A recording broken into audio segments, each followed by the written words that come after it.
This is Eiger Schlucht or Eiger Canyon in the Alps in Switzerland. Eiger Mountain, lot of snow melting has happened in the past, and the glacier has been melting. And over the last 150 years, a kilometer of a path has been opened inside the mountain by the force of ice and melting water.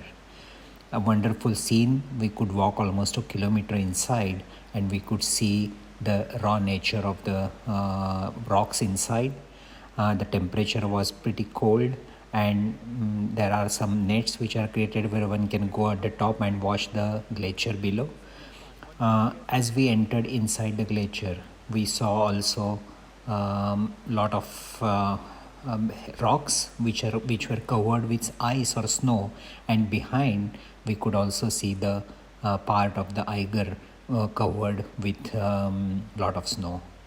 Actually, the geographical part shows that this was part of a sea about 65 million years ago, based on the rock samples, calcium deposits, as well as the fossils which have been found into it.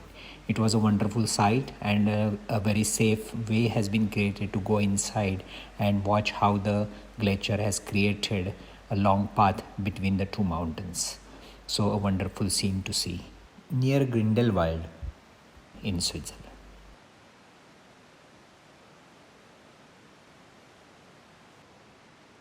Glacier Schlucht. The glacier has now gone back. So this is its part. 150 years back the snow was up to here.